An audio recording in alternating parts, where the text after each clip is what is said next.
Hello, friends, and welcome back to the Make It Happen podcast.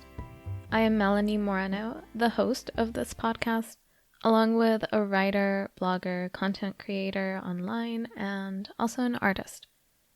Recent time has allowed me a little extra opportunity to do some of all these projects. I'm not going to get into the whole current socio-political situation that's happening right now.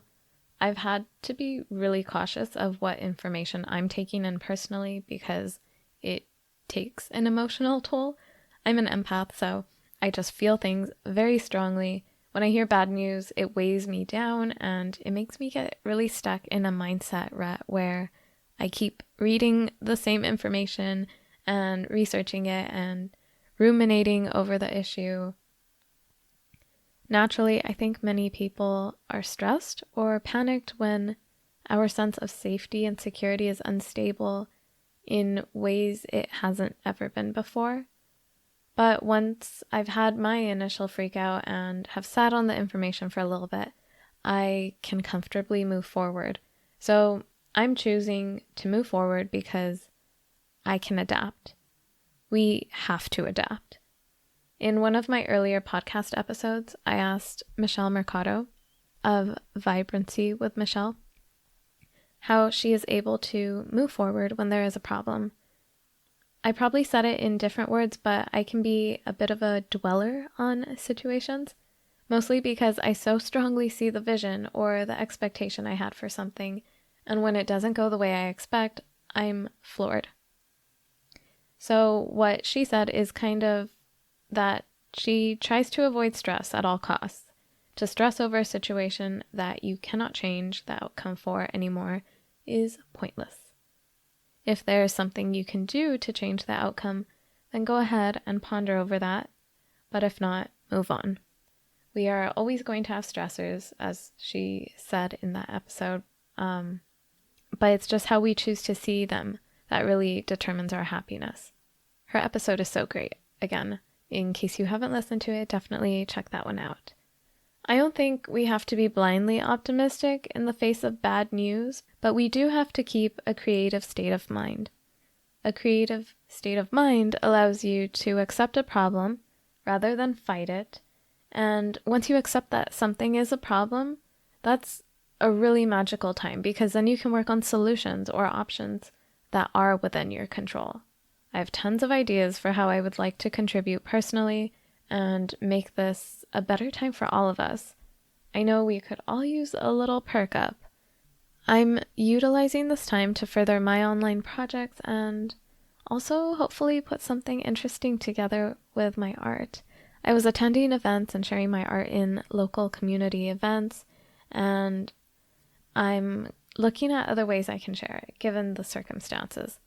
If you happen to feel in a state of limbo right now, then hey, I know the feeling. And I'd say make the most of it. Instead of dwelling on the fact that you're not doing what you have been doing, or your plans got canceled and things have to change, look at what new things you can try, what new hobbies you can research, what new avenues you can explore. Investigate during this time. That might be easier said than done, I know. Especially if you haven't ever really had the luxury of having so much free time on your hands. I'd recommend checking out my 30 Days of Self-Discovery Journaling Prompts. This is a downloadable PDF that you can print out and use to kickstart a writing practice. Each prompt is designed to pick your brain and get you thinking about yourself on a deeper level. It's totally accessible for beginner and more experienced writers. And just to quickly debunk a myth about journaling, no, you do not have to be a professional writer to journal. All journaling is the process of jotting your thoughts down on paper. It's a very eye-opening and self-reflective process, and it only takes as much time as you want to give it. So 5 minutes or 50 minutes, it's really up to you. Anyway, as a gesture to all of you who listen to the podcast today, I'm happy to give away a free copy of my journaling prompt ebook. The only thing you need to do is leave a rating and review for the show over on iTunes and send me a screenshot on Instagram. This isn't a giveaway where only a few people get it. No, send me a screenshot of your review and the ebook is yours. With that, let's get into today's episode. I'm joined by someone who I've recently become acquainted with, but boy, does he have a lot of spunk. Usually I approach guests who I want to come on the podcast, but this guy approached me. He was like, hey, I have an interesting story to tell and I'd love to talk with you about it. So, talk about making it happen. You guys know I love a good story, so I took the bait. Cris is insightful, and I feel like he has thoughts on everything. Not that age matters, but I thought he was older when we first met just because of the way he presents himself. He's an intelligent guy and such a go-getter. He tells us what his experience was like living in Saudi Arabia and the culture shock that whole situation was for him. You'll hear him reference our location in the episode. So in case you aren't familiar with the area, we basically live in a Hispanic border town. Thus, jumping from an American Mexican culture to Muslim culture in Saudi Arabia was totally different. We got a really nice discussion going, and I just felt like I already knew him. He has that sort of warmth about him, so hopefully you get that feeling too as you listen to the episode. So let's kindly welcome Cris Lopez to the Make It Happen podcast. Well, it's a side thing, so, right? Or is it like your main thing?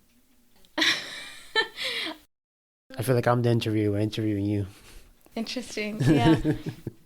I guess it's a side thing, but I never want to call something a side thing because then it sounds less important. But it's also not my main thing. Yeah. So it's just one of many things, I like to say, because I do a lot of things. Yeah. I also do art, as you know. Like a hobby. But I don't consider art a hobby. That sounds like, that actually makes me cringe, like the thought of calling it a hobby, because like a hobby isn't something that's necessarily of high importance in someone's life. It's like, oh, I get around to it when I get around to it. That's and true. No, this feels fulfilling for me on a soul level, so I don't want to just call something a hobby. You should make a new word for it. Yeah, I should come up with a new word. But no, I get what you mean, like the whole don't want to degrade it, but it should be as important as other stuff, like as a main thing. But it's not a main thing, but yeah, I get what you mean. Are you that way with some other things? Yeah. Well, I mean, for myself, it's photography, because I like to do photography. That's what I want my career to be, but it's not my main career at the moment. My main career is working at a comic book store. But on the side, I do photography. People, when they find out I'm a photographer, they're like, oh, do you want to do a photo for me? You want to do this? You want to do that? Like, yeah, sure. But a lot of people here expect free photo shoots. And I did that for like a full year, but now I'm like, I need to start charging because I need to live. I got stuff to pay for it. I got to eat. So I tell people, okay, I'll charge for photography. Like, I don't mind doing photo shoots. Maybe I'll cut you a deal. I'll go down a little bit, but, I do expect to get paid. And sometimes people, they run for the hills when they hear that. And it's just like, man, you didn't even check my photos yet. But, it is what it is. Some people are better at doing it. Some people are not. So I just got to find the right people for my photography that I can get interested into the kind of photo shoots that I do. Because the photo shoots that I do, they're not like top-notch professional, but they're also not beginner. So I'm like somewhere between. Intermediate. I want to say intermediate, but a little bit below that. Because intermediate, I've seen some intermediate photographers, and they're a little better than I am. But that's also, okay, I should take that back then, because even putting levels on something, like if there's only 3 steps, that's so, that's not descriptive enough, because there's so many different techniques that photographers use, styles, as you said. So you can't compare your style of photography to someone else's who may be advanced, but they're advanced in something else completely. That's true. And then some people have more experience. I've only been in photography, like actually doing it, for actually 2 years now. Yeah, as of this past month, 2 years. Wow.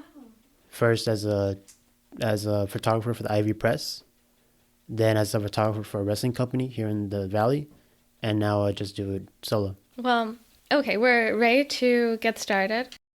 So let me just begin by saying thank you so much for coming on to the Make It Happen podcast. Yeah, for sure. I'm glad that you could have me. Like, this is actually pretty cool. I've never been on a podcast.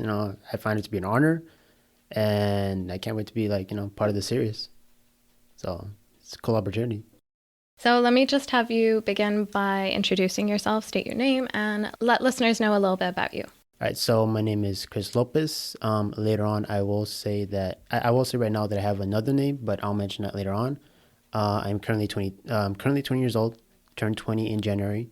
I do photography on the side. It's a business I like to do. But for now, I work at a comic book store in El Centro. Metahumans Comics. Always plug.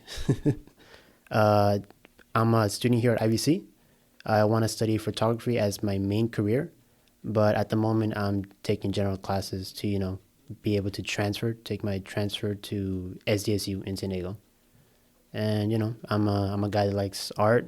Like, for example, I met you at an art show. I like people to do photography, so I can, do photography with them.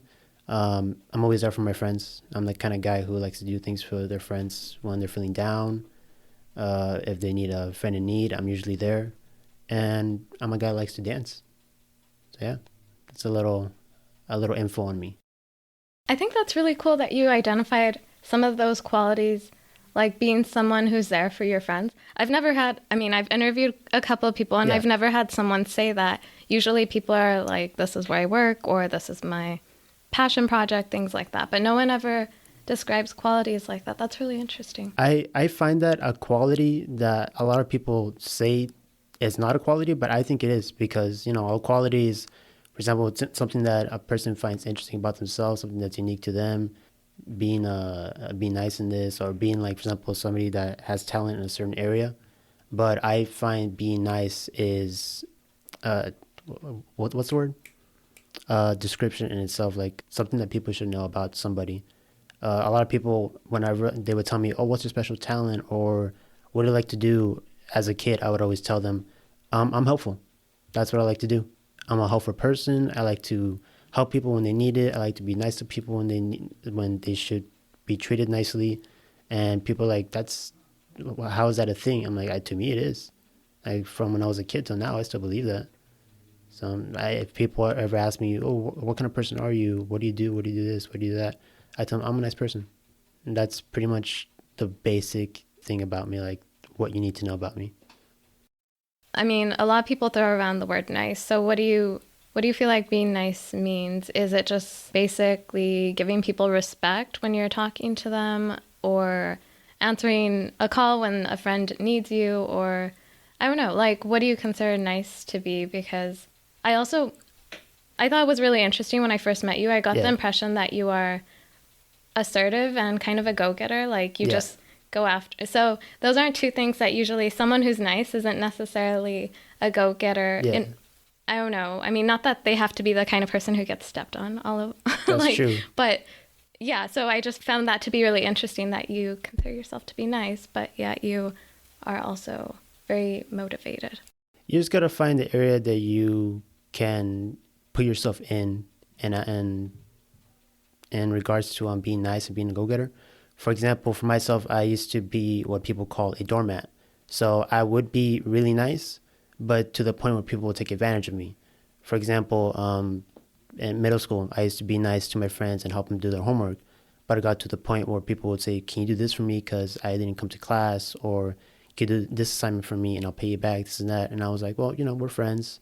I'm being nice. Why not? I'll do it." And then eventually I started doing assignments for my friends, and they never treated me the same way like they used to. They would always see me as like an opportunity to get a better grade in class or get notes that they missed in class. And I'm just like, No, this isn't good." Like later on, as time went on, middle school, high school, I realized that I should not just be nice, but also learn to respect myself too, and see where I should put myself and my group of friends. Not be like the low guy who's the yes man, like say yes to everything and never know when to say no. As for being go getting, most of my life I was a very timid guy, a very shy guy.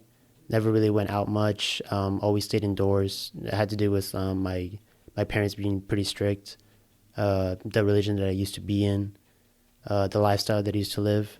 So now that I'm living with my grandparents here in the valley, just me, my grandparents, and my uncle, I have a better opportunity to go out there, be more myself, meet new people, go and get better opportunities. So if I have a chance to live a better life in the way that I would see it, then I go do it. Okay, I think this would just be a really good point to transition into talking about your upbringing and what that Yeah. was like, because you haven't always lived here. No, so I was born here in El Centro. I was born at the El Centro Hospital. I lived here for, I want to say, 5 years straight. And then I moved over to San Diego. My mom, she and my dad had me, and I believe they divorced when I was 3 years old. So me and my mom stayed for a while by ourselves with my grandparents. When I was a kid, we moved to SD. My mom had met this guy, an Arab guy from Saudi Arabia, who I didn't really know much at the time. I was only like 5 or 6 years old. So we moved over to SD. She met this guy. She fell in love with him, and at that point, I pretty much like I saw him as a father figure because I never really got to see my dad much because I was just a little kid, didn't have that much memory of him. So at that point, I didn't really know much of my previous religion or the religion that my grandparents have or the way that they believe. So all I knew was Islam, the religion of Muslims, which is in the Middle East, which is what this man had brought into our family. So that's pretty much all I knew from a kid until now. So the way that I used to live was as a Muslim. I had to learn to be with the men, never be with the women, because that's a rule in the religion. The men stay with the men, the women stay with the women. There's certain rules you have to follow. There's certain traditions you have to do. The culture is different. The religion is different. So everything is really different from what people here in the valley are used to. Here in the valley, you're used to the Mexican way, the culture, all that. But you don't see the Arab culture and tradition much down here. You used to. Back when I was a kid, I used to go back and forth between El Centro and SD because my stepdad, he was a manager of one of the clothing stores here in the Imperial Valley Mall. I think it's called Unlimited. He used to manage that place. So he would get back and forth between SD and El Centro with his business partners. They would always go back and forth in stores. So every year we'd just move back and forth. Back then, the Arab community was more expansive than it is now. Back then, you could see women wearing hijabs, which is and abayas, which is the dresses that they wear in public. You'd see them wearing that all the time down the streets or at parks with their kids. Now, I can't tell you, I've seen maybe like a handful of Muslims in the last 2 years that I've been here. So it really has diminished for the last few years that I've been here. Yeah, it's been really low. So, what ages were you, like, how long did you stay over there? When I was 15 years old, I was at this point, I was living in SD. I was living in the Alcon city. So when I was 15 years old, I believe we were going through financial trouble. So my stepdad suggested to my mom that we move back to Saudi Arabia. We've moved to his country since his family is there and he has business there. He said, let's move to that country. We're Muslims. We might as well go to the land of the religion and we can build a life there. I have business there. My family can support us, so we won't have financial trouble. And my mom saw it as a better opportunity for us because the way that Islam is over here in America, the way that some things are, is not seen very well in the religion of Islam. So we all thought, well, most of the family thought it'd just be better to go. I didn't want to go because I've lived here in America all my life, and I still wasn't so sure about Islam. From when I was a kid until that point, I wasn't a full-on Muslim. I mean, I believed in it. I recited verses. I studied the practices of the religion. But inside, I always felt like this isn't the religion for me. I mean, I know my mom and my stepdad want me to do it, but it's not my religion. But I couldn't say anything because I was 15 years old. I'm a sophomore pretty much at that point because it was like during the summer. So I'm pretty much a sophomore. I can't live on my own. I can't live on my own. My mom doesn't want to leave me with my grandma. So it's just like, well, I have to go with them. Why not? So he went to Saudi Arabia sometime early fall of 2015. And we stayed over there I stayed over there until I turned 18 on January 2018. So I stayed there for about 2.5 years. And the whole experience over there was way different than what I had expected. The lifestyle is different. The way the city and the people act is different, in good ways and bad, in my point of view. But I'm really glad that I came back. I mean, I would go back to visit, but to live, I don't think I would go back to live there. It's not the kind of lifestyle that I would want. I think a lot of parents will I mean, you kind of have to do what your parents say when you're a kid, Yeah. and you don't have a choice unfortunately, in certain situations. But I think it was really cool how you could identify that the religion wasn't for you at the time and identify certain aspects of the culture that just didn't resonate with you. So, how were you able to assess that yourself? Like, what stood out to you that you didn't like and can share? Well, I'd say that I just felt different. I didn't feel like I belonged with that community. For example, as a kid, when you're a little kid, you like to go out and play, be with your friends, be with your siblings. When I was a kid, my parents would always say who I could play with and who I could not, which that seems normal. Most parents would say, I don't want you with this kid because he acts different, or I don't want you with them because they're troublemakers. For me, it was based on gender. I don't want you with these girls because you're a little boy. You should go with the boys. You shouldn't go play with the girls. And to me, it didn't feel right. Like, why do I have to? Why can't I just mix with both genders? Why can't me and my friends who are boys and some of their friends, which are girls, why can't we all just play together? Go play hide and seek, go play tag, play soccer. I wasn't allowed to do that because in the religion, the men have to stick with the men and the women have to stick with the woman. So that was one thing that I was like, this doesn't feel right. Like, I get it from an adult point of view. Like, when you have the right mindset, I see why they would stick the man with the man and the woman with the woman. But still, as a little kid, it just doesn't feel right. Do you think that was because you were raised here and everyone can just, hang out with whoever they want? I'd say so, because if I was raised back there in Saudi Arabia, that from a kid until an adult, you're put like that. Like, you have to stick with the men and the woman stick with the woman. Because I was raised here, I feel like that's why I wanted to go with everybody. Because I'm the kind of guy who's social. I like to talk to everybody. I like to make friends. I like to go out and be a people's person. But I was restricted. I wasn't able to do what I wanted to do, like go play with my friends and be the person who I felt I was. And it was because of his religion. So I was only a kid, so I couldn't really say much. I just had to listen to my parents. So that was like one of the things that for me was like, this isn't for me. This religion isn't for me. Another thing I would say would be music. In that religion, you can't really listen to music. You're not allowed to, because they believe that music is something. I forgot exactly what it is, but it has something to do with the devil. I believe there's a story in Islam that says when music was made, people started to dance. Women started to move their bodies, men started to move their bodies.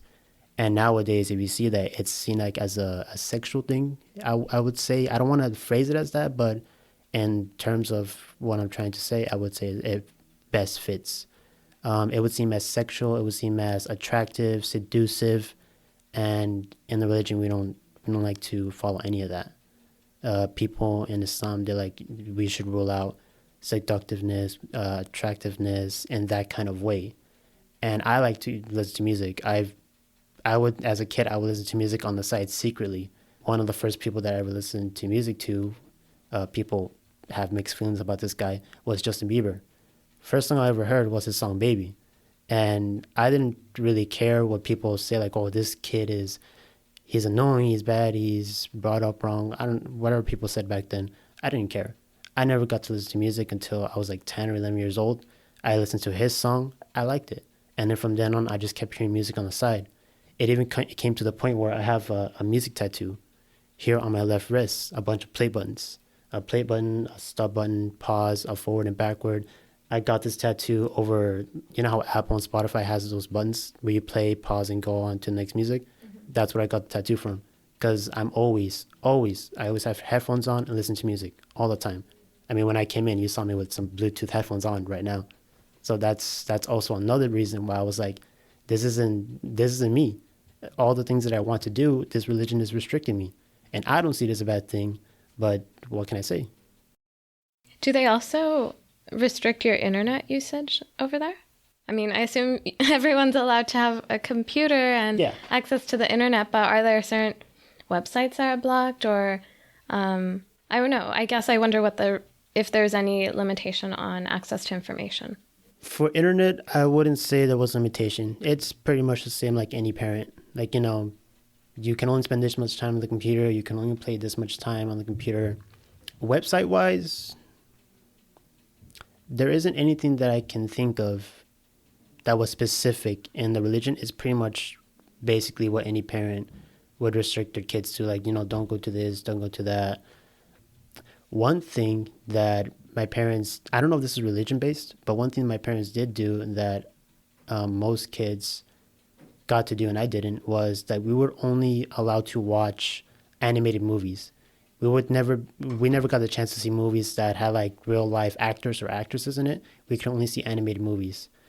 I don't know why they did that. I can't really remember why, but whenever somebody would bring up movies from the past that they seen as a little kid, I always tell them, I don't know who this is or I don't know what this movie is because I never got to see it.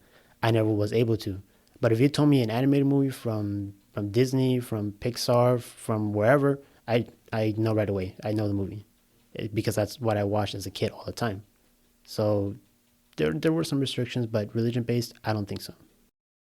I wonder if that was anything to do with like animated movies are usually geared towards children and Yeah. so there's not going to be things like sexual content or Yeah. language and maybe it was kind of a way to just keep you from being exposed to that. Yeah, I guess they wanted me to be pure, I guess, but every kid when they grows up, they go explore, they look for things when they shouldn't. Every kid goes through that. So I don't think they really wanted to keep me pure and restrict me from much, but I guess they did the best they could to keep it contained for as long as they could. But I know eventually cat gets out of the bag. Every kid goes to explore things he shouldn't at a young age. He or she shouldn't at a young age. And it just happens, it's the way of life. These days, there are so many options for online shopping. You can order your shoes online, your groceries, pet supplies, novelty items, adaptogenic herbs, tickets for airline flights, and so much more. The tricky part is when you've loaded up your cart and are ready to check out and you see the price tag. I start second guessing whether or not I want to buy these things. I know I'm not the only one who gets a little carried away with shopping, but more than anything, I just want to know that I'm getting the best deal. That's where Honey comes in. Honey is a web browser plugin that you can install for free to help you score the items you want with maximum savings. If you're shopping on Amazon, you can see the price history, changes that have occurred, and even drop list items, which basically means Honey will keep an eye on the items, so if the price goes down anytime soon, you'll get notified. Outside of Amazon, Honey will automatically scan for coupon codes when you're on a website checkout page. This is truly such a time saver because who can ever keep track of all the possible codes? Honey not only saves you money, but allows you to keep buying the things you love and earn credits each time you make a purchase. If you enjoy a good deal, then Honey is perfect for you. Visit the link in the show notes to join Honey and start saving today.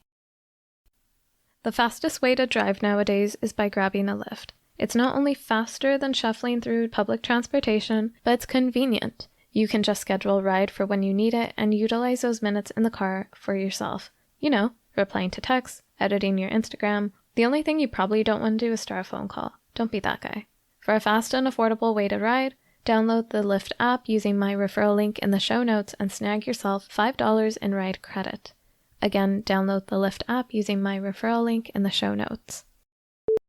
I think you had also said before, I don't know if you said it already, but you have a sister. How was that being over in Saudi Arabia with your sister? You said you couldn't even intermix in communication or anything with her. Yes. So I have 3 sisters and 1 brother. And actually, I just got news last month that my mom is pregnant again.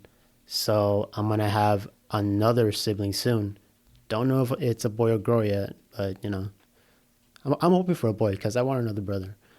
But when I had left, when I was gonna leave Saudi Arabia, my stepdad hated the idea. He did not want me to leave.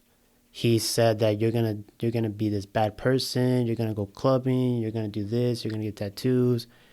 You're gonna go hook up and all that stuff is not allowed in the religion. no drinking, no smoking, all that stuff isn't allowed. And he didn't want me to go do that. So I told him, you don't know that. You don't know what I'm going to do. I'm going to be with my grandparents. A fight between me and him. Him and I didn't even really like each other at all. From when I was a kid until I turned 18, him and I never really liked each other. He always said he brought me up like as a father figure and everything. But, I mean, to be honest, we both despise each other. It's best to say it that way. Like, no matter what anybody says, my family, my friends, his friends, it was like that. So obviously we were going to fight about me leaving. He didn't want me to. So he told me this: if you're going to leave, that's fine. I can't stop you. You're 18. It's your mom's choice. But if you do leave, you are not allowed to contact your mom. You are not allowed to talk with your sisters. I'm going to restrict all communication that you have with them. And I told him, you can't do that. It's my mom. She's my blood. Those are my sisters. They have my mom's blood. Therefore, they're my sisters. I'm not even related to you. How do you think you can do this? In Saudi Arabia, men have more control over the government, society, and everything than women do. They are the ones that run pretty much everything. Women don't do much over there unless I believe they're single. Like if they have no choice and have a male figure, they're allowed to do some stuff like shopping on their own. Like men, like if a lady over there wants to go shopping, the man takes her grocery shopping. She's never allowed to leave the house by herself. She always has to have a male authority with her, be it a 3-year-old son, a cousin, a brother, or her 80 or 85-year-old father. Always has to have male authority. So the guy, whatever the guy says over there, goes. It's pretty much how the law is, like no matter what anybody says. Now they are changing the law so that women can do more stuff freely, but it's a process. So my stepdad said that you can no longer communicate with them. I found that harsh, to be honest, but I knew me and my mom, we were gonna find a way to talk to each other. Like there was no way that this guy was gonna stop me from talking to my family. There's no way. So I left Saudi Arabia, and my mom said that she had contacted my aunt, saying that we'll find a way to communicate between each other. Just when you get to SD, where they were gonna pick me up, or no, actually, I think it was LAX. Yeah, LAX, where they were gonna pick me up. She'll tell you what to do. So I left Saudi Arabia. They dropped me off at the airport at the local city we were in. I took a plane to Jeddah, which is one of the big cities in Saudi Arabia, one of the more industrial cities. Took a plane to Jeddah, took another plane to, I want to say, London, and then took the final plane from London to LAX. When I got to LAX and I met up with my aunt, she gave me this phone. And keep in mind, I had never had a phone before in my life. Like, I got my first phone when I was 18 years old. Never had a phone before then. But I got my phone and she told me, I have your mom's number in there. You're going to be able to contact your mom through WhatsApp. And WhatsApp is like a social media thing, like Messenger. So that's how me and my mom kept in touch. But my mom, she kept me under like a friend's name that she had in the university, or like as a number or something. So my stepdad, whenever he saw the phone and he would see a message and it was me, he never knew it was me. My mom kept me as another name, so he would never get mad. So that's kind of how we were able to communicate back and forth secretly without him knowing. So, I mean, he was a pretty harsh guy in some ways, but, I was always able to find a way around his rules, and it helped out. Well, your mom knew what she was signing up for when she got married to him, right? So Yep, she did. So was she supportive of your decision to leave? Did she pay for that, or did your stepdad pay for that? How were you able to? It's one thing to want to leave and another thing to be able to afford Oh yeah, that's true. Travel over here. So if I remember correctly, because it was 2 years ago, if I remember correctly, everybody in my mom's side of the family wanted me to come back. Pretty much everybody on my mom's side of the family didn't like my stepdad. And I was like, hey, I'm with you. I'm with you 100%. So if I remember correctly, my mom, she's a teacher at one of the universities over there. She studied 2 or 3 years, I believe, to get her bachelor's degree in teaching English. And when we moved to Saudi Arabia, that was another way that we got income through her teaching at our university. So I believe she paid for half of my ticket, and my grandpa, who lives in Mexicali, he paid for the other half. So they were able to pay for my tickets to go back to the States, to come back here to America. So that's how my ticket was bought, and that's how I was able to leave. As for supporting my decision, 100%. She knew that I hated being in Saudi Arabia. She thought it would be good that I would go, but after the years that she saw me there, she was like, "I know you hate it here. I know you want to go back. Give me until you're 18 years old. When you turn 18, you have my permission to go back." About 5 days after my 18th birthday, I was on a plane heading back to the States. Like, she kept her promise. And I specifically remember the day before I got on the plane, her and my sisters had put together like a little mini party for me, just me and them, as a farewell before I had left. Right now, they're back in the States. After I left, they still stayed in Saudi Arabia, but as of last month, they came back to the States, so now they're here again. So I'll be able to see them more often in person. So they were still over there for about 2 years then. 2 more years, yeah. They were Oh, there for a while. wow. How was that whole time communicating with them? Like, I was gonna say, do you miss them? But of course you miss them. That's the Yeah, family you grew up with. yeah. Well, like I said, I talked to my mom through the app. I texted her. Sometimes we'd call. FaceTime. I think I only FaceTimed her once. I'm not gonna lie. I'm guilty on not talking to her as much. I used to talk to her more before. Now I almost don't talk to her as much because I'm always busy, or I'm always keeping myself like texting other people, but I wouldn't talk to her as much. But now I am making sure that I talk to her more often. And besides myself, I would also talk to her through my grandma because my grandma would talk to her all the time. They talk maybe 4 or 5 times each week, like text message or call or whatever they can. They always talk. So I was also able to communicate with her through that. So yeah. What do you think the impact was on your sense of self? The way you said you were kind of timid growing up, do you feel like going to Saudi Arabia, spending time in that culture, did that help you sort of become more assertive, especially because you were saying that male figures have a little bit more power than women. So how do you think that impacted the way you've grown up? I'd say it impacted it greatly because, when I was over here, I was very timid and shy, like I said. When I got there, all I could be was timid and shy.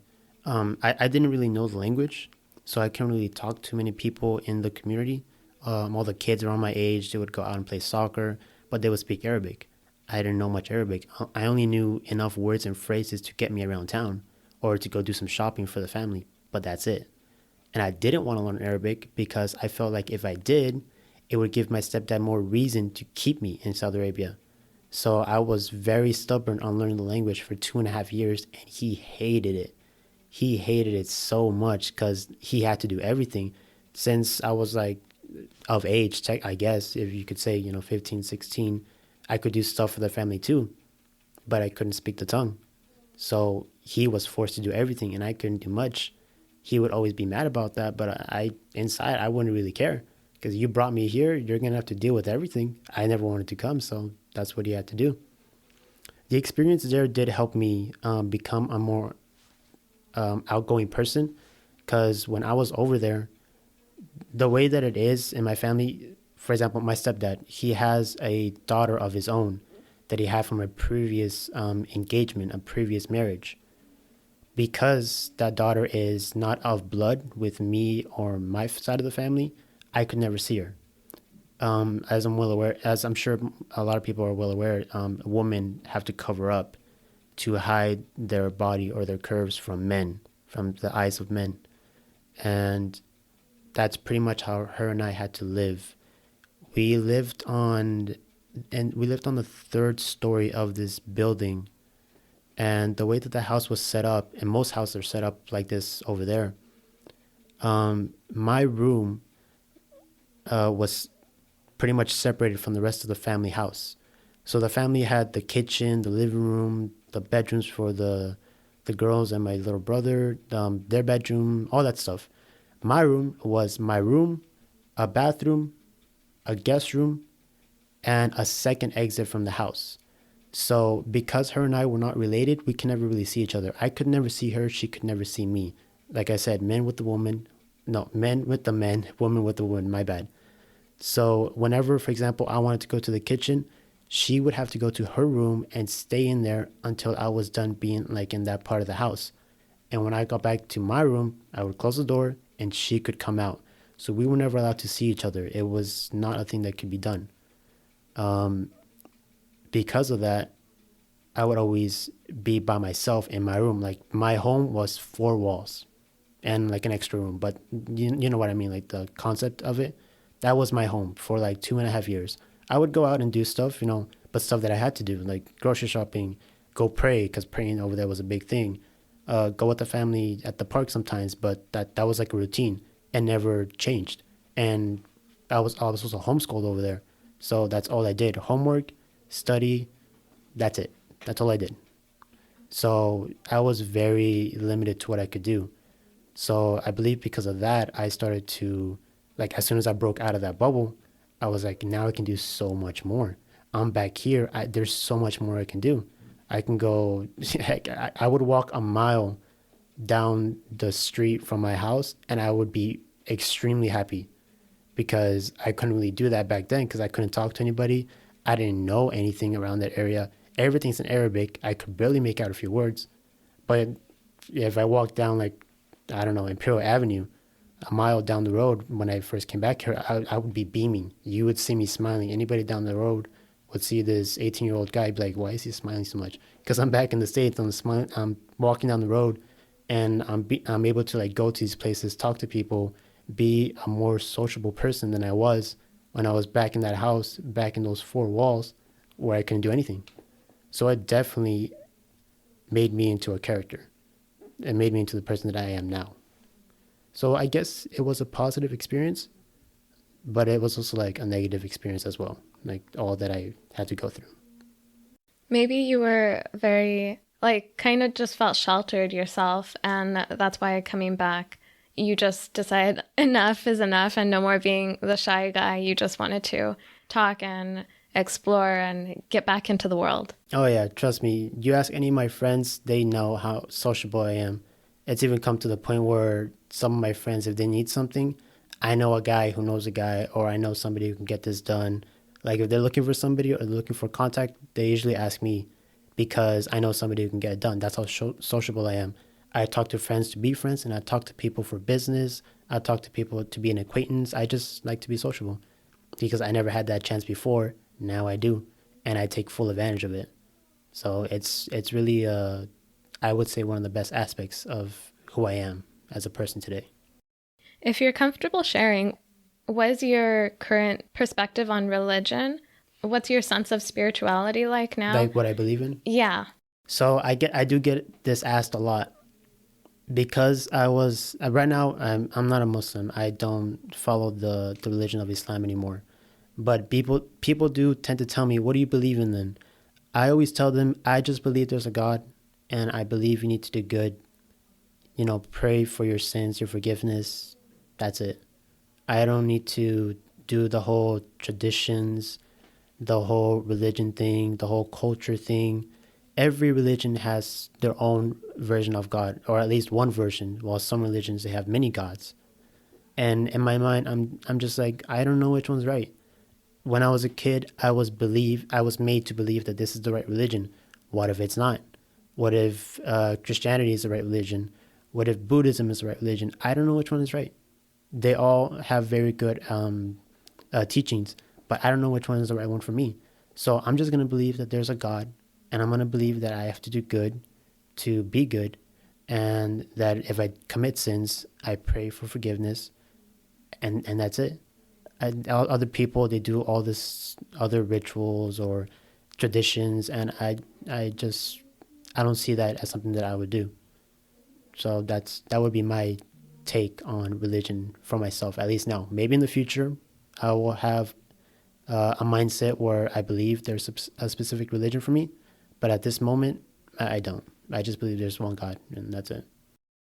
I imagine also seeing a couple of different religions, or even reading up on them, you can see that there's a few common threads between each one, and you kind of touched on that, just trying to be a good person, trying to do your personal best Yes. and the best for the people around you. It's even just a basic human principle in some Yes. ways. Yes, definitely. I will say that I have read up on a few religions before. In history class, when I took history class, there were some religions that we studied, but just the basic stuff so we can pass our grades and get out of the class. But yeah, there are some things that are similar between the religions that I've read on and that I've studied. And that's why I feel like, just go with the basic stuff that every religion has. Being nice, taking care of each other, that kind of thing. Not the whole stuff where it goes into much more detail, like, following this specific person, praying to this specific messenger or this ally of this god back then, like, whatever religion says any of that. Like, I just like to follow the basic stuff. There's no need for myself to go into all the details of other things. At least that's not something that I see myself doing. So, when was the first moment you picked up a camera? Like, I know you're big on photography, so I am, yes. how'd you start exploring that? So when I was living in Saudi Arabia, I did say there was no restrictions on internet, but sometimes I would go, my parents didn't really like me going on YouTube because they would say it's a waste of time. But I would sometimes go on YouTube just to like watch videos, entertain myself because, four walls, not much I can do. So I would go on YouTube, I would watch videos of, whatever was popular at the time. And there was this one YouTuber I would see a lot, Logan Paul. I'm pretty sure everybody now knows who he is because of all he's done over the past few years. I thought he was funny, but the person I was really interested in was his videographer, Brendan North. Brendan North is a photographer he is the photographer that got me inspired to do photography. I would take a look at his work and I would be amazed by all the stuff that he did, the concepts and the ideas that he would do in his photography. And I thought to myself, why can't I do that? Like, I really like doing this. And at the time, I had no idea what I wanted to do. When I was a kid, I would always say, I'm going to be a scientist because I like science. I used to love science. Now science is just like, I can't take it. But no, photography was the thing that I could see myself doing. So I thought, you know what? I'm going to do photography. Why not? So when I had come back to the States, my mom told me that she had bought me a camera and had it shipped to my grandma's house. So a week after arriving back here in El Centro, back to the States, I received the camera. And that was the first ever camera that I ever had. And I still have it. After 2 years, I still have it back in my house. And that's the first camera that I ever started using for my photography. Specific date, I don't remember. But I want to say the final week of January in the year of 2018 was when I first picked up my camera. And after that, I just started taking photos of everything. When any kid or any young adult gets a camera for the first time and they don't really know what to do with it, they just take photos of everything. They find the style they like, they find the models they like to use, whether it be an item or an actual person, and they just see what works with them. For myself, I like to use models like real life people and sometimes close up photography, like portraits or close up objects. That's more my style. Uh, One type of photography that I suck at is landscape photography. I tried it and I guess I'm kind of good at some of it, but it's not my go to. I prefer to stick with models and close ups. That's my kind of thing. What's appealing about having models and doing portraits? For models, you can change them to how you see fit. So, for example, let's say it's the month of March. Let's say for St. Patrick's Day, I want a model to be dressed up in green. I want her to have a leprechaun's hat, all shiny. I want her to be in a field of four-leaf clovers. And so with models, there's so many things that you can do.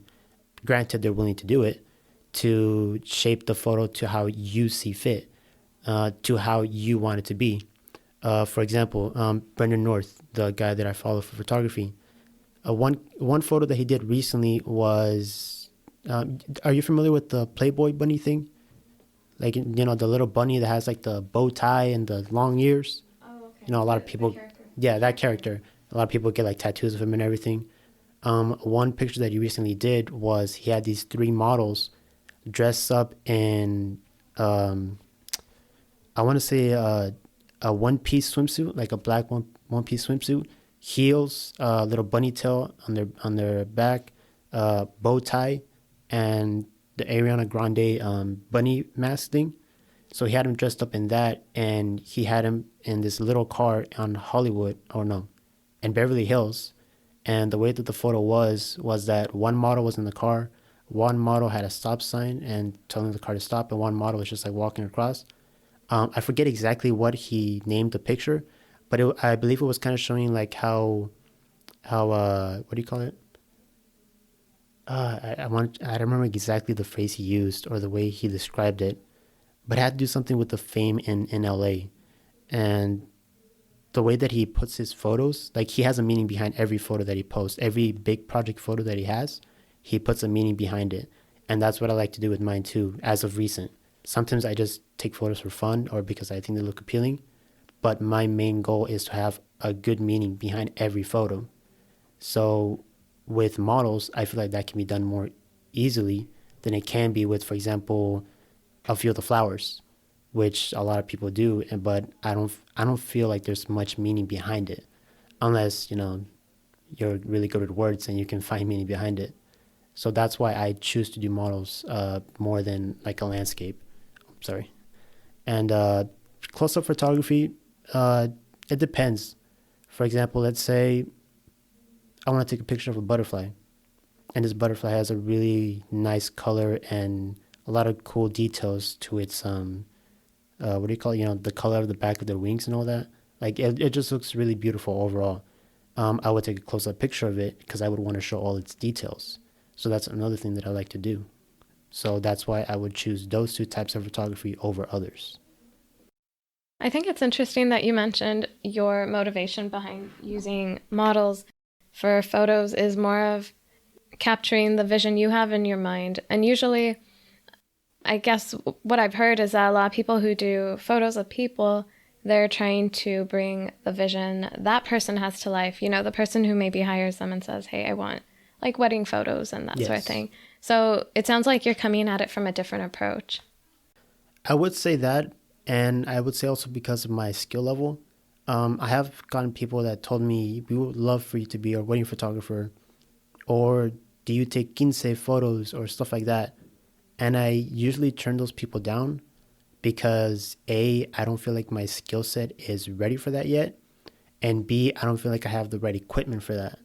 Usually, when you go to weddings and quinces and stuff like big events, you see these people with these high tech cameras, these backdrops for the models or the people at the party, these huge camera sets that they have to hold their camera, stuff like that. And it looks more impressive when you see all that, but also depends on how they use it as well. And I know, for example, some of these people have way more experience than I do. So it really also depends on the kind of things that I would do. For example, if you told me right now, let's go do a photo shoot in front of the huge building here at IVC, I'd say, let's go. I'm down. I'll grab my camera and we go do it. Something simple, simple photo shoot.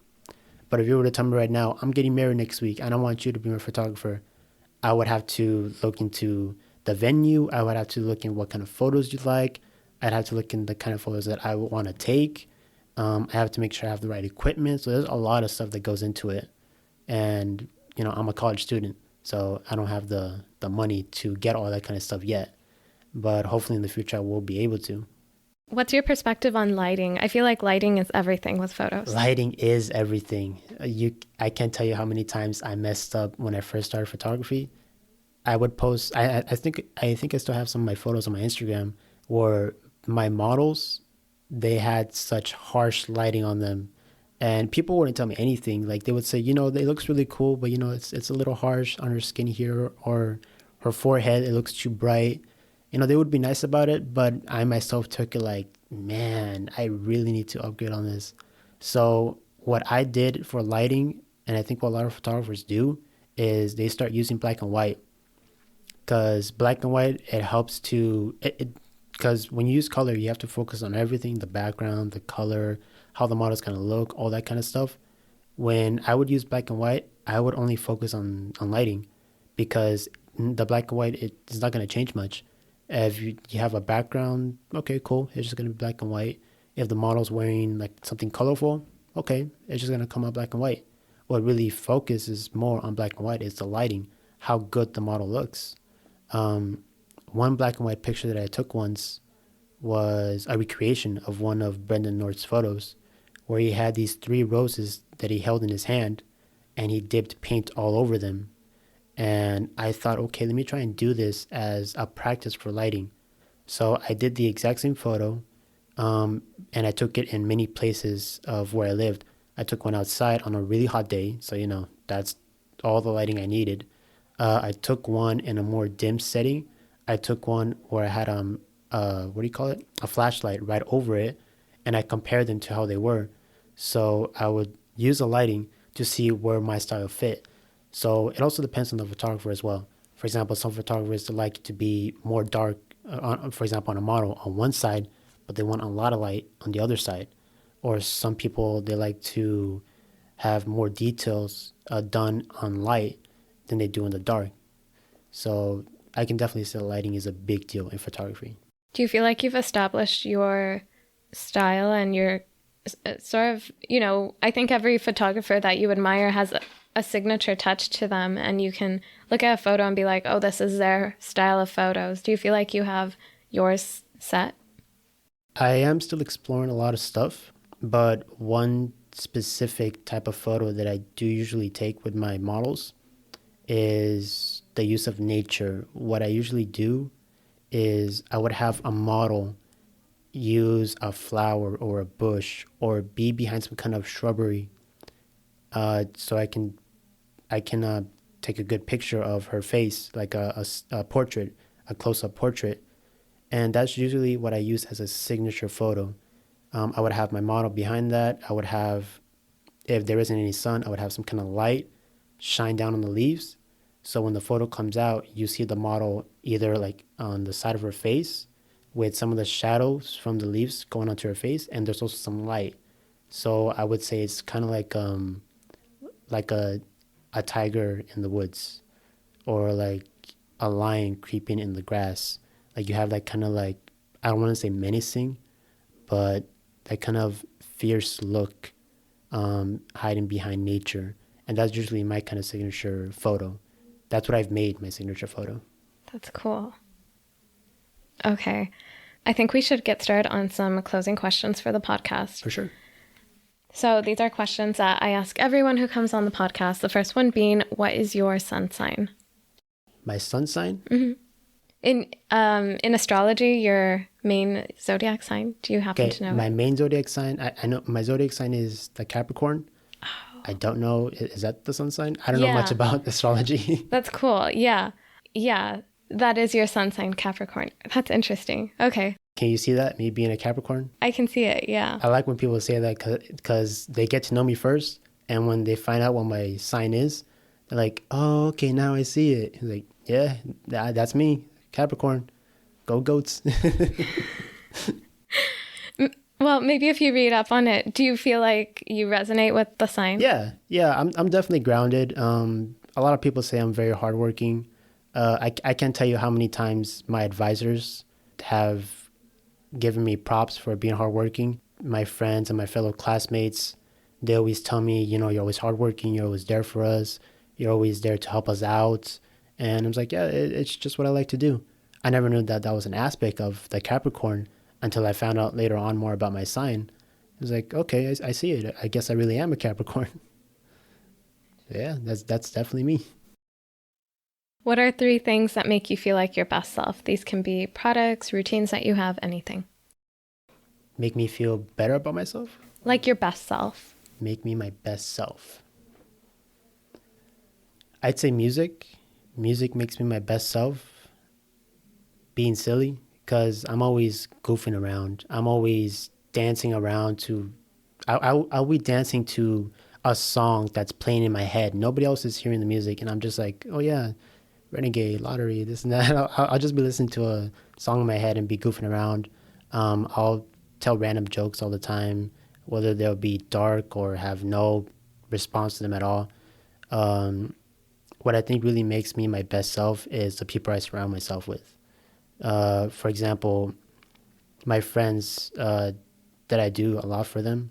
I know, for example, they would do a lot for me. And even though we all have our positive and negatives, I tend to focus on the positive side of them. And what they do, I take it as a lesson for myself to become better. For example, if they do something that I've never seen done before, or if I see something they do for somebody, I feel like I should also do that to be a better person. Um, or if they feel down, I feel like I should also help them out and make them feel better. For example, something I did as of recent was a friend of mine. Um, I'm just gonna shout her out, Renee Morales. I'm sure if she hears this later, she's gonna be mad at me. But recently, she was feeling kind of down. So something that I did for her was, since it is getting close to Easter, one day when I was off work, I thought, Renee earlier today on college, she was feeling very sad, so I want to cheer her up. So I went to the store that's close to my house, and I made her this Easter basket that had a bunch of chocolates, had a little Easter bunny like as like a little toy. I made her a note card, and I had my advisor help me out, like write it out, because I have done this before for my friends lots of times, and they recognize my handwriting. So I was like, I don't want her to know who this is. I want it to be a surprise. So I had my advisor write out the note with a lot of positive things, left it at our office that we go to, and about, I want to say like 3 or 4 hours later, I came back to the office and she was there hugging the basket. And I told her, who's the basket for? I'm like, what is this? And she just kept nodding or shaking her head no to whatever questions I was asking. I don't even remember what I asked her. And she still had no idea who it was. Later on, I found out that she posted on her Snapchat story about the basket. So what I did, because she still has no idea who it is, I just slid up on the picture she posted, and I told her, surprise, like on the text. And I'm sitting like right next to her. So like while I texted this, it sent. She opened it quick. She opened it like that. She saw it, and she just pretty much got up from her chair, and she's like, oh, you're so sweet. She came and gave me a hug. And I felt really good that I was able to do something good for my friend who was feeling down at the time. So I would say that's one of the things that I find that better myself. That's one of the best things about myself. Like you enjoy seeing people happy and want to 100%. do something, cheer them up. 100%. I always like to make sure that when people are down, I can lift their moods up, because I know how it feels to be down and having no hope, because that's how I felt sometimes when I was in Saudi Arabia. So if I'm able to make people feel better, I don't see why not. I feel like I should do it. That's like a model that I have, that I follow. That's lovely. What is a book, a podcast, a movie, or any sort of resource that has inspired you and you would recommend to listeners? Ooh, I don't really I used to read a lot of books. Not anymore. It could be anything. You mentioned you like watching YouTube videos. If there's someone that inspires you there, anything. You know what? I feel like it'd be YouTube. We all need like a little more humor in our lives, especially now that everybody's really scared to do anything because of the coronavirus. So people don't really go out as much, or I've heard that people are now starting to live in fear. Like they don't want to do much. They just want to stay inside all day. At first it was, sorry to interrupt you, No, but yeah, go for it. at first it was like a cute thing to have the Netflix and chill, and Yeah. people would stay home and watch their movies. But then it turned into, oh, let's order food in, and people don't go restaurants as much. They All sorts of things. Everyone's just bringing it to their house. I was researching like red light saunas, and these are things that you can go to a facility to get red light. Basically, you stand and get the red light absorbed into your body. How does that help you? Well, it's therapeutic to help regulate your hormones and whatnot. Oh, okay. But they're expensive machines, and you have to go to a facility to get them. But now you can order them, and you can have them in your home, so that way you don't have to leave your home. All sorts of things. Yeah, people paying for like expensive like kitchen equipment, like the air fryers and, things that way they have their, I mean, it's good. It's cool that you can buy these things, but if you have everything in your home, then why do you need to ever leave? That's true. No, that's really true. Like, why stay at home all the time? Like, go out, interact with people, be sociable, like, go be with the rest of the human race, I guess, be with the people in your community. You don't want to stay at home all day and, do nothing. Well, not do nothing, Netflix, whatever you can do at home. But it's better to go out and, better yourself and be a better person, have these connections, have people you can go to when you're feeling down, or somebody, like you need somebody's help, or you just need somebody to give you a hug, or you need to see somebody smile. It's better to always have that kind of person. In the age of social media, it's supposed to be a tool to help us keep ourselves connected with each other, Yeah. but it just creates, well, not always, but in my experience, it has created a lot of distance. And people think, oh, I see their photos online, they're doing well, I don't need to reach out to them. Some people I don't even see in person for months or years because they can see me online, or I can see them online, and we just don't connect. It takes away that natural human desire to meet up in person and connect with someone when you see them online, but it's just not the same at all. That's true. And I'm not going to lie, I have been guilty of doing something similar to that, where I would wonder if my friend would want to, like, for example, hang out, like, oh, let's go to the mall, let's go do this or do that. And I'll see later on their story that they're hanging out or doing something else. Like, I'm not even going to bother to hit them up because they're already doing something else. Or I've seen people post on their stories that they're feeling sad or feeling kind of down. And I would actually, like, okay, I see this, but I know, for example, like, I'm not going to be able to change anything. They don't need my help. Some of these people I rarely even talk to. I haven't talked to in years. I'll like think, okay, they have somebody else. They have, like, I know I'm not going to do anything, but there are times where I have actually stopped to say something nice about this person. Keep your chin up. You'll feel better. It's a hard day. Tomorrow will be better. And it has changed for them. Like, sometimes people just need those positive comments or somebody there for them to be able to help them out. And social media, it kind of has, like, ways of working with that. Sometimes it's good, where people compliment you on stuff that you do or things you post. And sometimes it's bad, where people make fun of you and they cyberbully you for things you're doing. Something that happened to me about that is that when Musical.ly became TikTok, I made an account on TikTok just to see what people were doing. And I thought to myself, I'm going to go make a video. Why not? I started making a bunch of random TikToks. If I look back at them, they're really cringy. I don't like them. But people would always tell me, why are you doing this? Why are you making TikTok videos? It's never going to become famous. It's never going to be a thing. And I would listen to them. And I just gave up on doing TikTok. That was a year ago. Now, TikTok is the biggest thing. Everybody's doing it. People are becoming famous on it. People are doing this. People are doing that.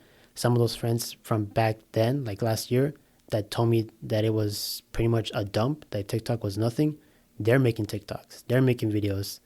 And I'm over here like, you hypocrites. Like, you said you didn't even like this. Now you're doing it. And I thought to myself, you know what? No, I'm going to start doing these videos. I'm going to start being more creative and take a better care of myself and just focus on myself. Why should I listen to what you think if you didn't even like it in the first place and now you're doing it? That doesn't make sense. And it's funny because when I had made those videos, I left it alone. I didn't even bother going back to my account. Come later on, some of my friends here on campus, they would tell me, Chris, you're TikTok famous. I'm like, what are you talking about? One of your videos has like 22,000 views or something like that. And I'm like, well, it's super cringy. Who would see this? It was like one of the cringiest videos I ever made. And one of the friends that back then said that it was super stupid was like, yo, what the hell? Your video kind of blew up for a little bit. I'm like, yeah, and look at you over here trying to make popular videos, and look at me. I made one that actually blew up. So like I was kind of being in his face, and he took it kind of bad, and I don't talk to this guy anymore. But to be honest, I don't need people like that in my life. Like, if you're not gonna be there for me when I'm trying to do something, and later on you're because he was asking for support from me. He's like, yo, what if we made this video together? I'm like, you didn't support me when I made my videos. Why do you want me now? Heck no. Like, I'm not gonna help you. And we distanced ourselves from that. And that's why I said to myself, I don't need people like that. I don't need people that just want me for something. They're not gonna stick there for me. And my uncle, he would tell me, he still tells me this, dude, you should have stayed on TikTok. You probably would have been like famous or something. I tell him, I know, fool. I probably should have stayed on TikTok and kept making videos. Well, it's upsetting that your friends weren't supportive, but I mean, you must, from the sounds of it, you regret not just listening to the passion that you had for it and just sticking with it yourself. I did, because I was having fun. When I was making those videos, I was having fun doing them because I was being myself. I was being silly. No matter how cringy or dumb the videos looked, I was having fun making them. And it was just for fun in the beginning. Like, I didn't realize that people would actually like this. It came to the point where I would be in class and my phone would keep buzzing. This person liked your video. This person followed you. And I had to like put my phone on mute or take off notifications because it became annoying. I think one point one of my teachers here on campus, they asked me why my phone kept buzzing, and I was like nothing, and I just put my phone in my pocket because I didn't want anybody to know that I was doing TikTok. It was embarrassing at the time. At the time when it first came out, whoever did it was like, "This is embarrassing. Why are you doing this?" So that's why I was like, now that I look back at it, I was like, I should have just kept going. I should have not cared what anybody thought. Like, if I kept going, I would have been having so much fun and people would have liked my work. And this probably could have helped me better myself in my photography too.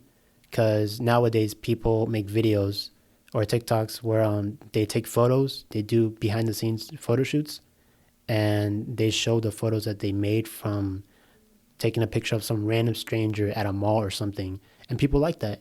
And me myself, I love photography and social media, so I feel like that would fit perfect in where I would want to be.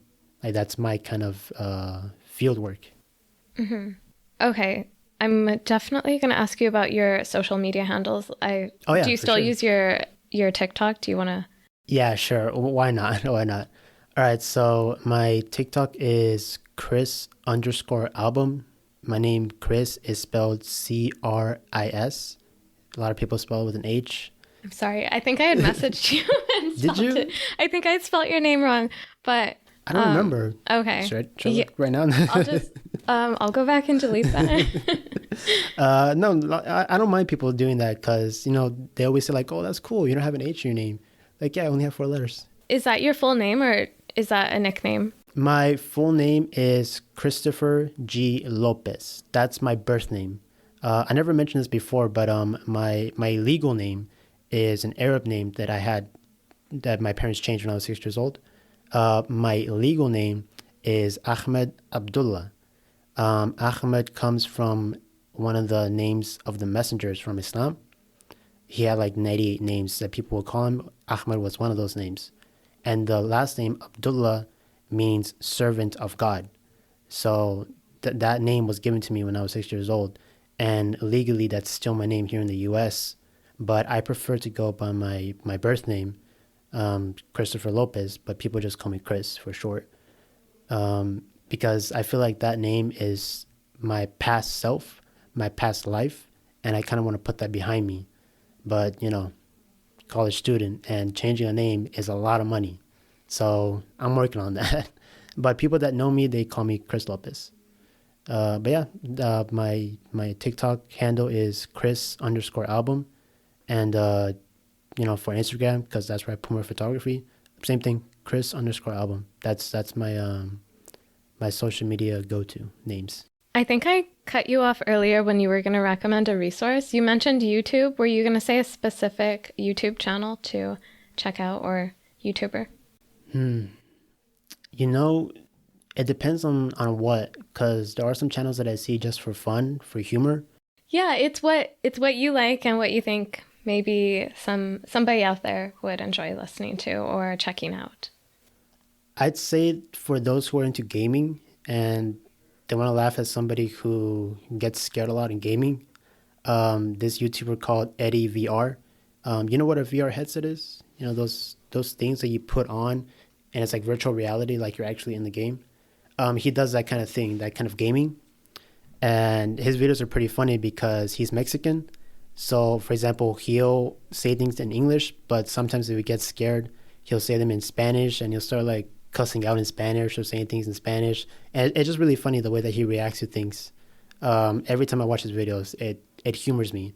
Like, for example, if I'm having a bad day and I see that he uploaded a video, I will go watch it, and I'll just be dying of laughter on the kitchen table watching his video, and my uncle will be in the living room. He's like, "What the hell are you laughing at?" I'm like, bro, this guy that does gaming videos, he's funny. You should check him out. And I think he saw one of his videos, and I think he liked it too. So that would be for like gaming guys who like funny stuff. There is this dancing guy that I see sometimes to do dance, because I like to dance too. So sometimes I'll watch dancing videos to try and recreate dance steps. I think his name is Fitness Marshall. He's like this guy that all the time does dancing videos. He does tutorials. Oh, Matt Stefania. He's one of the biggest social media people around. He does dancing videos a lot too. He's always finding ways to incorporate young people to do dancing videos with him. I don't know what else, because my YouTube, what I watch on YouTube is random. Like it's just a bunch of random funny things. Like, just anybody who goes on YouTube, I feel they should just watch funny videos, because everybody needs to get a laugh. And, you know, if you're feeling down or you're having a bad day, what I always recommend is go to something that you think will be funny. Like, you know, watch a video, play a game, you know, something that'll humor you and make you laugh, because I feel like laughter is the best medicine, because it really lifts your mood up. There's been times where I'm really pissed off or I'm feeling really down, and I go watch a video. Like, I'll have like this grouchy look on my face while I'm watching a funny video, and when the funny stuff happens, like my face turns into a smile. Like I start getting like my mood lifts up. Like I start feeling better. So I definitely recommend anything that people think that is funny, because you know a lot of people have different interpretations of funny. So I can't really specify one YouTuber or one kind of branch of videos. That's okay. You gave three different suggestions right Yeah. there. So hopefully that resonates with somebody listening. They've got three to check out. Heck, if they want to talk to me about it, like, you know, I give them a free plug on your podcast, so they can come talk to me. Eddie, Matt, Stefania, if you guys hear this, you should come thank me. Okay, almost done. We have three more questions. All right. What is your current favorite food? My all-time favorite food is enchiladas. Arab food, all they eat is rice and chicken pretty much. It's like for us tacos. Like they love rice and chicken, like how we love tacos. So the food that they used to have over there, it's not the same like here. They don't have tortillas or anything like that. And, you know, for a Mexican to live without tortillas, it's hell. So when my go-to food all the time, like if anybody asks me, what do you want to eat or what do you want us to make, I always say enchiladas. I love enchiladas. My favorite food at the moment, I would say smoothies, because I'm trying to live like a healthy lifestyle, you know, going to the gym, being fit, eating healthier. Almost every morning I make myself a smoothie, because I do like to go buy sometimes from outside and like buy acai bowls and smoothies and stuff like that. But I find it cheaper to do it at home sometimes. Or like if I'm in a hurry, I'll just like grab a bunch of fruit, put it in a blender, ice, milk, maybe some honey for sweetness, blend it, good to go. Let's go to school. That's my go-to. So I'd say that's my favorite food at the time. But all-time favorite, enchiladas. If you could have dinner with one person who is living or dead, who would it be? Oh man, that's tough. I would say I'm gonna have to cut it down to two pieces. Okay, dead, I'm not really sure. Man, there's so many people. Like dead, I'm not sure, but alive, there's so many people. For alive, I'd say top choice would be Brendan North, the guy that I follow for photography. One of my dreams is to be mentored by the guy. Like I want to be able to learn how he does stuff. Like, you know, be like a little apprentice for him. Like I definitely want to be able to, like, for him to take me under his wing and teach me all that he knows. That's kind of like a dream of mine. I do have two other people. uh, for music, JB. I love Justin Bieber. I love his music. I listen to it all the time. Um, Recently, when he talked about like all the stuff that he went through and why he took a break from music, I was like, I felt that. Like, I was like, man, you do what you need to do. Like, feel better. And now that he came back with more music and like a tour and everything, I'm really excited. Like, I was this close to buying tickets to his show in San Diego. This close. I had the money for it, but I don't drive a car. So I didn't have transport. So I was like, man, maybe next time. And my third choice, my girlfriend is gonna kill me for this, but there's this actress in the show Legacies. Do you know the show Legacies? I think so. You ever seen the Vampire Diaries? Yeah. You seen Yeah, that's the spin-off show, right? That's the I don't want to say third. Well, spin-off of the originals. Yes, Legacies is a spin-off of the originals. Do you know the actress who played Klaus's daughter? Yes. Danielle, her. I'm not gonna lie. I never had a celebrity crush. She's the only celebrity crush that I've had. So if I had to choose, like, if I had to choose an actress to have dinner with, it would be her. Like, I'm not gonna lie, I have a big crush on that person. Because, like, in the show and in the real life, like, and then the photos she takes too. I mean, if you take really good photos, you got my attention. And it's even come to the point where I have a Vampire Diaries tattoo on my right arm. Like, I'm that much of a big fan. I was going to ask you after I saw your sweatshirt that said Mystic Falls. That too. Like, I'm currently wearing a Mystic Falls sweater, and on the back it says Salvatore. Like, I'm that much of a fan for that franchise. Did you read the books or just into the TV program? Just the TV show. I never read the books. But, like, the TV show, I prefer the acting. Because I haven't read a book in a long time. So I prefer to see it rather than to read it. So all You're three visual. shows. Yes, I'm a visual kind of guy. So all three shows, love them all. I love them all. I'm currently rewatching the originals for like the fourth time. I'm not gonna lie, I'm a big fan. But yeah. Cool. Okay, what's next for you? I don't know, that's a good question. Right now, I'd say I'm just gonna focus on my photography. I'm gonna focus on doing stuff that I feel needs to be done. For example, changing my name back to my birth name. That's one of the biggest things I need to do. But it requires money.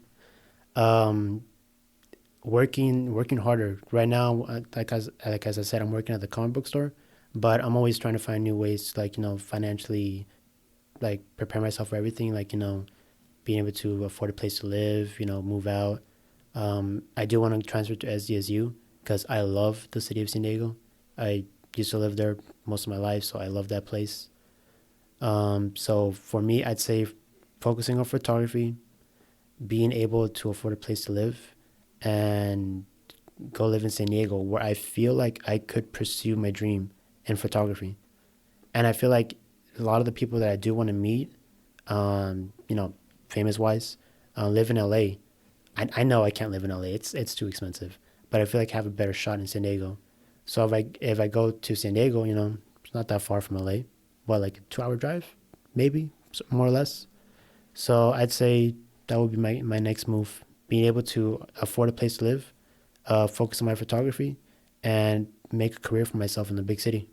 Because that's what I really want to do. I want to work for the big companies, and I want to be my own company, maybe go solo.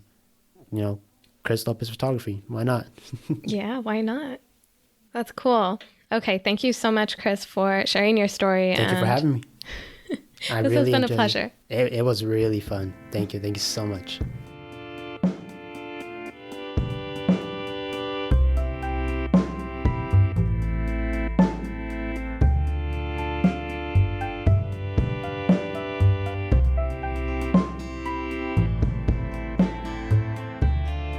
All right, guys, that's the end.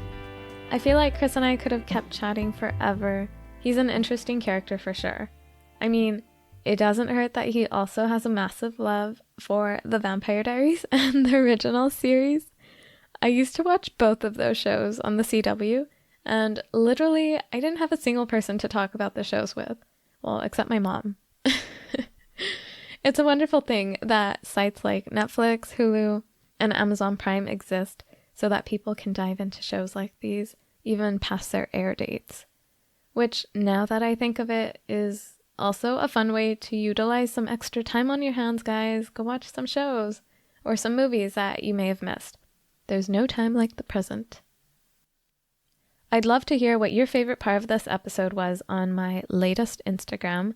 Don't forget you can leave a rating and review for the podcast and send me a screenshot to score a free copy of my 30 Days of Self-Discovery Journaling Prompts ebook. If you're new here, make sure you subscribe so that you'll get notified of new episodes as they are released. With that, I'm signing off. Be safe out there, y'all. Keep your social distance, wash your hands, and stay calm. We're gonna be okay. I love you guys, and I'm sending you all the hopes of health and safety. Until next week, be well. Bye.